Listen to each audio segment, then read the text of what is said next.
Halo, perkenalkan nama saya Fajar Arifin Ilham. NIM saya 2025 10 57 56. Di sini saya ingin menjelaskan perdagangan internasional, pengertian, tujuan sama contohnya. Di sini eh, pengertiannya itu perdagangan internasional adalah aktivitas jual beli barang dan layanan antar berbagai negara yang melibatkan konversi mata uang dan lintas batas. Negara-negara yang terlibat dalam transaksi ekonomi internasional punya tujuan untuk memenuhi kebutuhan domestik dan mengoptimalkan pemanfaatan sumber daya yang tersedia. Perdagangan internasional dapat dilakukan oleh berbagai pihak, mulai dari individu, perusahaan, hingga pemerintah. Sebagai elemen vital dalam dinamika perekonomian global, perdagangan internasional memungkinkan akses perdagangan internasional terhadap barang dan layanan yang tidak tersedia secara lokal atau dapat diproduksi dengan lebih efisien di luar negeri. Kegiatan perdagangan juga memberikan kesempatan bagi negara-negara untuk memperluas pangsa pasar mereka dan meningkatkan pendapatan ekspor. Di sini ada dua teori. Teori ini teori perdagangan internasional, teori kaum merkantilis. Merkantilis adalah sistem kebijakan ekonomi yang berkembang pesat di Eropa pada abad ke-16 sampai hingga 17. Gagasan ini didukung oleh tokoh seperti Colbert, Sir Josiah Child, dan Thomas Mann. Yang kedua, teori ini memiliki langkah-langkah. 1. Meningkatkan volume ekspor. 2. Membatasi jumlah impor. 3. Memperluas wilayah koloni guna memperoleh bahan mentah dan atau logam mulia dengan harga rendah. Yang keempat, menguasai perdagangan internasional melalui sistem monopoli. Di sini yang kedua, teori kaum klasik. Berbeda dengan pandangan merkantilis, para ekonom klasik seperti Adam Smith dan David Ricardo mengembangkan teori perdagangan internasional berdasarkan jumlah asumsi diantaranya. Perdagangan dilakukan antara dua negara yang menukar dua jenis barang yang berbeda. 2. Biaya produksi dihitung dan diperhitungkan dalam perdagangan. 3. Biaya transportasi tidak diperhitungkan. 4. Tidak terjadi perubahan teknologi selama proses perdagangan. 5. Nilai suatu barang ditentukan berdasarkan jumlah tenaga kerja yang digunakan untuk memproduksinya. 6. Faktor-faktor produksi bebas bergerak dalam suatu negara, namun tidak antar negara. 7. Terdapat persaingan sempurna di pasar barang dan faktor produksi internasional. 8.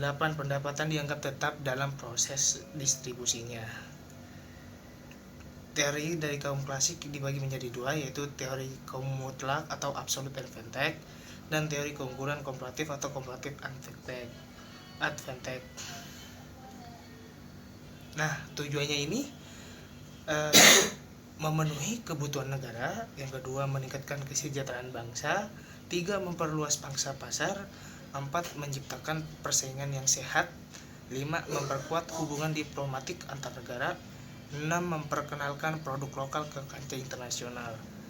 Di sini ada manfaatnya, manfaat perdagangan internasional. 1. Peningkatan ekonomi. 2. Terciptanya lapangan kerja. 3. Transfer teknologi. 4. Meningkatkan kualitas produk. 5. Konsumen semakin terjangkau.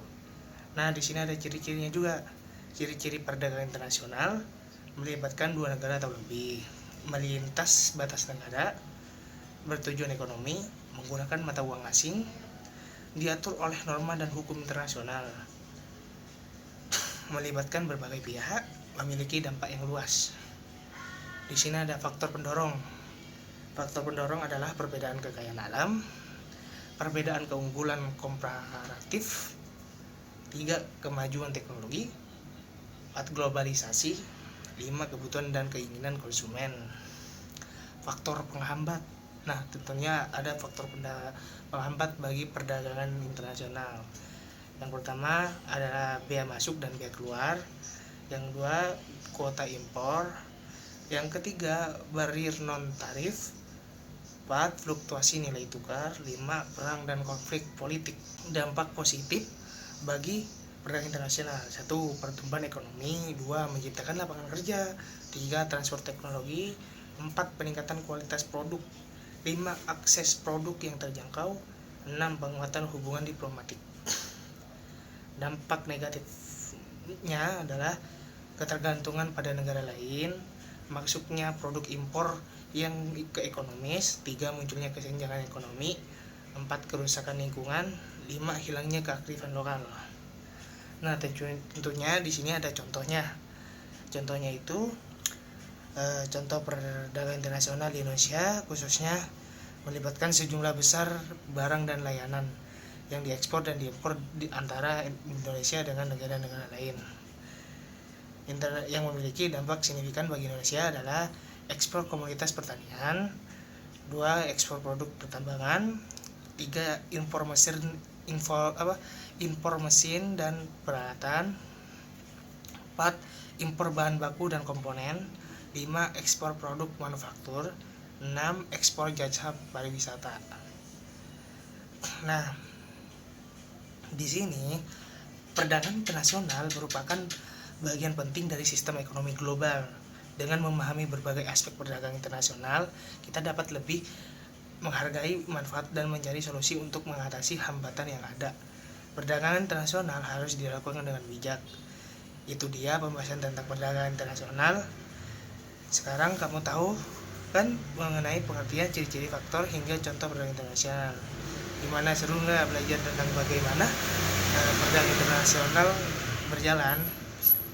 Setelah membaca artikel ini, semoga kamu semua bisa lebih paham lagi tentang membeli barang secara internasional, sekaligus mempertimbangkan dampak bagi negara kita. Terima kasih atas pendengarannya. Selamat malam untuk Banjar. Terima kasih. Wassalamualaikum warahmatullahi wabarakatuh.